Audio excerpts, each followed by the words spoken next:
करें DG ISPR की, जिनकी कल प्रेस कॉन्फ्रेंस आई है और उन्होंने ये कहा कि कश्मीर ना तो कभी अटूट अंग था ना होगा भारत का। उसके अलावा उन्होंने ये भी कहा कि जी हम घर तक जाके मारकर आएंगे अगर हमें जरूरत पड़ी, और इस किस्म की कई चीजें जो उन्होंने कल अपनी प्रेस कॉन्फ्रेंस में कही। अब वैसे तो उनकी आधी प्रेस कॉन्फ्रेंस सिर्फ ये थी जिसमें वो बता रहे थे कि जी पॉलिटिक्स में कोई लेना देना नहीं है, लेकिन बाकी आधी उन्होंने आई डोंट नो क्यों लेकिन इंडिया के ऊपर की थी। क्या कहेंगी आप? पहले तो मैं आपसे ये कहूंगी, जो थोड़ी देर पहले मैं कह रही थी, आप तो ये चुन चुन कर लाते कहां से? ये मतलब क्या ये खास मतलब क्या मतलब, I don't use the word breed, but ये मतलब ये ऐसे स्पेशल लोग आप कहाँ से लेके आते? मतलब ये हिस्ट्री नहीं पढ़ी क्या साहब ने? जो आपके डीजी आईएसपीआर है, हिस्ट्री पढ़ी ना? नहीं पढ़ी? अभी थोड़ी देर पहले मैं बता रही थी कि हिस्ट्री पढ़ना जरूरी है, तो ये हिस्ट्री नहीं पढ़ते? पढ़ाते नहीं वहां पे जनरल्स को हिस्ट्री? मैं पता पूछ नहीं, इसीलिए पढ़ाते ही होंगे, आई थिंक पढ़ाना तो चाहिए, पढ़ाते होंगे। या फिर ऐसा तो नहीं है कि वो जो 1971 का आउच मोमेंट है, उसके बाद आपके जनरल्स जो है वो पढ़ना ही नहीं चाहते, जानना ही नहीं चाहते? तो सबसे पहले तो मैं ये कहूंगी, आप जब इंटरव्यू करें उनका, and I am sure one day you would, तो आप उनको बोले कि मेरी एक इंडियन जर्नलिस्ट फ्रेंड है, नहीं तो आप मेरी बात करा दें उनसे, उनसे कहें कि एक तो ऑफर है आपके लिए इंडिया से, वो मेरी जो फ्रेंड है वो कह रही है कि वो आपको हिस्ट्री लेसन देने के लिए तैयार, एकदम मुफ्त, और ऑनलाइन दे दूंगी, इंडिया भी नहीं आना, उनको वीजा भी नहीं लगना है, वो आप मुझसे ऑनलाइन क्लासेस ले ले, जैसे हम और आप बात कर रहे हैं, मैं ऐसे उनको ऑनलाइन फ्री, एक पैसा नहीं लूंगी। तो वो मैं उन इतनी सर्विस पाकिस्तान को हिस्ट्री क्लास की आपके डीजीआईएसपीआर को देने के लिए तैयार हूं, क्योंकि फिर उनकी इस तरह से इंसल्ट नहीं होगी। क्योंकि पहले तो वो ये भी जाने कि वो कश्मीर की बात कर रहे हैं, पाकिस्तान भी भारत का ही था, पहले तो वो ये जान ले, उनको शायद नहीं पता होगा, तो ये उनको कोई बताता वहां पे, अगर प्रेशर में कोई होता तो आई एम श्योर जिसने खुद थोड़ी सी हिस्ट्री पढ़ी होती तो उनको बता देता कि कश्मीर पे तो जनाब आप बाद में जाएं, यहाँ तो पाकिस्तान ही भारत का था, तो 47 हम अलग हुए। और उससे पहले उनसे पूछ लें कि इंडिया की रिकॉर्डेड हिस्ट्री कितनी है, 5000 ईयर्स की इंडिया की रिकॉर्डेड हिस्ट्री है, और क्या बातें करते हैं। मतलब मुझे लगता है कि अब आपकी फौज के पास, प्लीज मुझे गलत ना लें, लेकिन इतनी जंग हारने के बाद, टुकड़े करा लेने के बाद, और ये देखने के बाद और जानने और समझने के बाद कि इंडिया का जो कद है वो बहुत ज्यादा ऊंचा होता जा रहा है, और इंडिया अब जो गवर्नमेंट है वो बात करती है पीओके की, वो बात करती है गिलगिट बाल्टिस्तान की, तो कुछ नहीं, अगर मुमकिन है तो सिर्फ शेयर शेयर शेयर रिटोरिक बोलो, बड़ी बड़ी बातें फेंको। और मुझे ये लगता है आरजू, आप मुझे दुरुस्त कर दें अगर मैं गलत कह रही हूँ, आपके यहाँ इकोनॉमी डाउन है, आपके यहाँ पर जो सोसाइटी, हम वो रोटी के लिए लाइनें और जो ये ग्रेन्स होते हैं, इनकी कमी को लेके तरह तरह के रिपोर्ट्स देखते पढ़ते सुनते हैं। आपके प्रधानमंत्री कहते हैं उनको बुरे सपने आते हैं, वो कहते हैं मैं तो जब फोन करता हूं तो मुझे लगता है कि सामने वाला यही सोचता है कि मैं तो बस अब कटोरा लेके पैसे मांगने पहुंचा हूं। तो जब ऐसे डीजी आईएसपीआर इस तरह की, और ये मतलब रिटोरिक, और मैं इसको रिटोरिक भी नहीं कहूंगी, जो फालतू बातें करते हैं, तो सिर्फ ये लगता है कि वो अपने वजूद को, पाकिस्तानी फौज के वजूद को अपनी आवाम में कहीं जस्टिफाई कर रहे हैं। This is what I personally feel.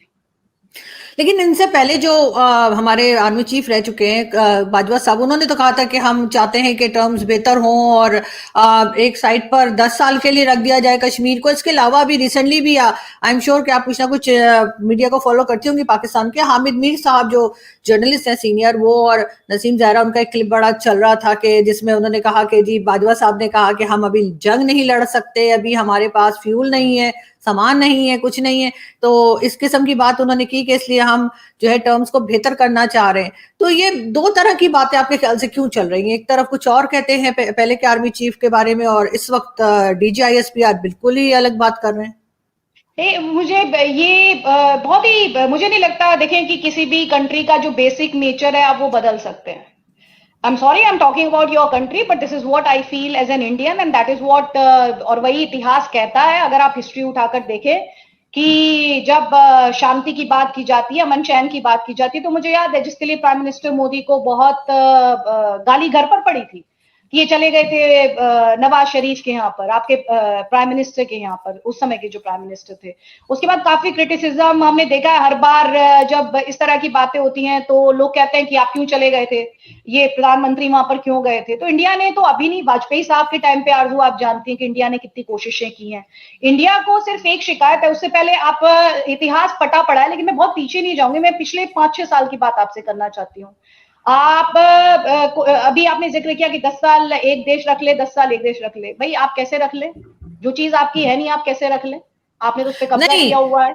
एक साल रख ही ले, मतलब उस इश्यू को साइड पे कर दें, 10 साल के लिए उस इश्यू को टच ना करें। हाँ, इश्यू को टच ना करें, लेकिन पाकिस्तान तो सबसे ज्यादा उसी इश्यू के इर्द गिर्द घूमता है ना आरजू। पाकिस्तान, आप अपनी पॉलिटिक्स को देखें, अपनी फौज के वजूद को देखें, तो अगर मैं इंडियन आर्म्ड फोर्सेस और पाकिस्तान की फौज का कंपैरिजन करूं, तो comparison not in the sense of कि दोनों की स्ट्रेंथ क्या है, लेकिन वजूद, एग्जिस्टेंस पे बात करूं और दोनों की दखलंदाजी की बात करूं, तो आपकी फौज का जो ट्रैक रिकॉर्ड है, आई एम सॉरी टू से, लेकिन बहुत खराब है। आपके मुल्क के लिहाज से भी मैं कह रही हूँ, आपके यहाँ पर ना उन्होंने डेमोक्रेसी को पनपने दिया, आपके यहाँ पर ना लीडरशिप को पनपने दिया। इमरान खान रोज बाजवा पर निशाना साधते रहते हैं, इंडिया नहीं कह रहा, ये सब बातें तो आपके अपने मुल्क के भीतर होती हैं।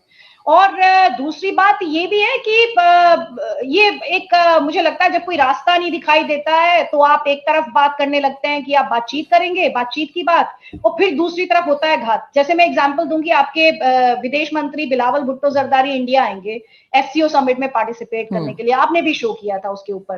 तो उसके बाद क्या हुआ, उसके बाद क्या हुआ, कुछ ही घंटों में क्या हुआ, आप अटैक कर देंगे, टेररिस्ट अटैक करेंगे, और फिर आप कहेंगे नहीं नहीं इंडिया आए और हमसे कहा जी आइए आइए ये बातचीत की टेबल पर आइए। तो कोई समझना पड़ेगा कि अगर आप हमला करेंगे तो हम बात नहीं करेंगे ना। लेकिन उसमें स्टेट इन्वॉल्व है ये तो अभी तक साबित नहीं हुआ। वो तो एक अलग एक ग्रुप किसी का कहा जा रहा है जिन्होंने जिम्मेदारी ली है कि हाँ जी रिस्पॉन्सिबिलिटी उन्होंने उठा ली है, लेकिन ये कि उसमें पाकिस्तान की स्टेट इन्वॉल्व है ये चीज तो अभी सामने नहीं आई है। तो इसलिए उसके ऊपर तो बात की जा सकती है या नहीं, आपको लगता है नहीं हो सकती बात? देखिए आरजू, जब तक टेररिज्म की बात होगी, ये कहना बहुत मतलब मुझे लगता है अगर मैं ये कहने लगूं कि पाकिस्तानी स्टेट की इन्वॉल्वमेंट के बिना कोई एलिमेंट्स जो ऑपरेट कर रहे हैं पाकिस्तान से, they can carry out an attack on India और in India, I really don't buy that, I don't believe that. और खासतौर पे ये देखते हुए भी कि जिस तरह की हम लोगों की हिस्ट्री रही है, और हिस्ट्री में बहुत सारी लर्निंग्स और सबक होते हैं, क्या ये किसी से छिपा है? आपके यहाँ पर किस तरह से स्टेटमेंट्स आए हैं, इंडिया जब से इंडिया को G20 की अध्यक्षता मिली है, क्या किसी से छिपा है कि पाकिस्तान लगातार बार बार एक ही राग अलाप रहा है? 2019 5 अगस्त 2019 के बाद से आपके तमाम चाहे इमरान खान हो, चाहे शहबाज शरीफ हो, चाहे आपके दूसरे लीडरशिप हो, या फिर आपकी फौज हो, बस जीनोसाइड हो जाएगा, इंडिया जीनोसाइड कर रहा है, जीनोसाइड कर रहा है। तो प्रोपेगेंडा पाकिस्तान चलाता है, इससे कोई इंकार नहीं कर सकता। और ये तो कोई बिल्कुल भी नहीं मानेगा कि पाकिस्तानी स्टेट की इन्वॉल्वमेंट के बिना, आपकी एजेंसीज की इन्वॉल्वमेंट के बिना भारत में कोई आपके यहां पर बैठे हुए एलिमेंट्स अटैक को अंजाम दे सकते हैं। तो ये तो बिल्कुल ही मतलब ऐसे होगा कि हम डिनायल में चले जाएं। ये मैं हम अक्सर कहती हूँ कि Pakistan can be a state in denial, but we are not, we are very upfront and we see things as they are. So that is what I would say. लेकिन ये भी तो हो सकता है कि कुछ लोग ऐसे हों जिन्हें ये ना पसंद हो कि बिलावल भुट्टो जो हैं वो इंडिया जाएं और इंडिया के साथ किसी किस्म की बातचीत हो। वैसे तो जिस किस्म के स्टेटमेंट उन्होंने पहले दिए थे, चाहे वो प्राइम मिनिस्टर मोदी के बारे में हो या फिर डॉक्टर जयशंकर के बारे में, उसके ऊपर तो खैर इंडिया के अलावा पाकिस्तान में भी लोगों ने उनको काफी कुछ कहा कि गलत कहा है, उन्होंने इस तरह बात नहीं करनी चाहिए थी। लेकिन फिर भी कुछ लोग रोकने की कोशिश तो कर ही रहे होंगे, तो आपको नहीं लगता कि वो भी एक रीजन हो सकता है? लेकिन आरजू, आप मुझे बहुत बेसिक सी बात बताएं ना, बात और घात दोनों एक साथ नहीं हो सकते ना, गोली और बोली दोनों साथ नहीं हो सकते ना। अगर आपके घर में कोई बैठा है और वो मेरे घर पे पत्थर फेंक रहा है या मेरे घर पे गोली चला रहा है, तो मैं ये नहीं बोल सकती ना कि आरजू काजमी को नहीं पता कि मेरे घर पर गोली चलाने वाला व्यक्ति क्या कर रहा है। आपके घर में वो बैठा है, आपकी उसे लेके रिस्पॉन्सिबिलिटी है, आपकी उसे लेके अकाउंटेबिलिटी भी है, आपकी उसे लेके जवाबदेही है, और आप उस जवाबदेही से ये कह के पल्ला नहीं झाड़ना, नहीं मुझे नहीं पता, पता नहीं कहाँ से हो गया, नहीं ये लोग चाहते नहीं हम बात करें, तो फिर तो आप मुझसे ये भी कह रहे हैं कि आप बात मेरे से कर रहे हैं, मैं आपसे बात क्या करूं फिर? अगर आप मेरे घर पे गोली चलाने वाले को कंट्रोल नहीं कर सकते, अगर मैं for a second I believe you, आप नहीं कंट्रोल कर सकती कि जो मेरे घर पे पत्थर फेंकता है रोज आकर, रोज गोली चला रहा है, आप उसको कंट्रोल नहीं कर सकती, तो फिर मैं आपसे क्या बात करूं? फिर मैं उस गोली चलाने वाले का हिसाब करूं? लेकिन अभी तक इंडियन गवर्नमेंट की तरफ से कुछ कहा नहीं गया है, लेकिन बहरहाल इसके ऊपर जरूर स्ट्रिक्टली काम होना चाहिए। अगर हम बात करते हैं हिस्ट्री की, तो हिस्ट्री के नाम से यानी हिस्ट्री कहते ही हमें एक शख्स जहन में आते हैं और वो है तारिक फतेह। और तारिक फतेह साहब का आप जानती हैं कि एक दो दिन पहले जिस तरीके से मतलब उनकी डेथ हुई है, और कैंसर के पेशेंट थे वो। लेकिन बहरहाल मैं तो ये समझती हूँ कि हमेशा वो हमारे साथ रहेंगे, उनकी कही भी बातें, उनकी बुक्स और सब कुछ। आपके साथ भी बहुत शोज किए हैं तारिक साहब ने, क्या कहेंगे आप? सबसे पहले तो Aarzoo, I really pray to God that he rest in peace. और दूसरा, मैंने उनकी बेटी नताशा है, नताशा फतेह, उन्हें भी जो मैसेज किया था उसमें यही लिखा था कि तारिक साहब हैज जस्ट मार्च्ड ऑन। लेकिन वो जो उनके आप भी मेरे कई शोज मेरे जिसमें तारिक साहब एज अ गेस्ट रहे, तो मेरे लिए तारिक साहब की मेमोरी जो है वो है उनका वो मुस्कुराता हुआ चेहरा, और पाकिस्तान को आईना दिखाने वाली एक शख्सियत, जिसे किसी तरह का प्रोपेगेंडा और लाइज जो है वो बरगला नहीं पाए। तो ही मेरे लिए वो एक ऐसे व्यक्ति हैं जिसको अंग्रेजी में कहते हैं he would call a spade a spade. तो वो शख्सियत, और बड़े इंटरेस्टिंग इंसिडेंट्स होते थे। अभी भी मैं अपने शोज के बारे में सोचती हूँ उनके साथ, और एंड मुझे मैं शायद उन कुछ लोगों में से होगी जिन्हें उनकी बीमारी के बारे में सबसे पहले पता चला। और वो पता भी कैसे चला कि एक कोइंसिडेंस था कि उनके फोन से मुझे एक बार कॉल आया, सुबह के कोई 4:30 बजे का वक्त था। खैर मैं सो रही थी उस वक्त, तो फिर जब मैं उठी तो मैंने कहा तारिक साहब ने फोन किया है मुझे। तो मैंने उन्हें पलट के कॉल बैक किया, फिर उनके टाइम पे जब उनके यहाँ सुबह हो जाए, वेटेड। तो उन्होंने कहा कि, मैंने कहा तारिक साहब आपने फोन किया? तो बोले कि नहीं मैंने तो फोन नहीं किया। तो मैंने बोला नहीं, आपका तो मिस्ड कॉल आया हुआ है मुझे, दैट टू आईएसडी। तो वो बोले कि अरे नहीं वो गलती से हो गया होगा। तो वो मुझे हमेशा आदित्य बुलाते थे, आदित्य नहीं आदित्य। तो बोले कि आदित्य गलती से हुआ होगा शायद। तो मैंने कहा और आप कैसे हैं? तो उन्होंने बोला कि नहीं अभी प्रॉब्लम्स हैं। And then he told me about his struggles, और जो चैलेंजेस, चुनौतियां उनके सामने आ रही थी, और जो उनको प्रॉब्लम थी।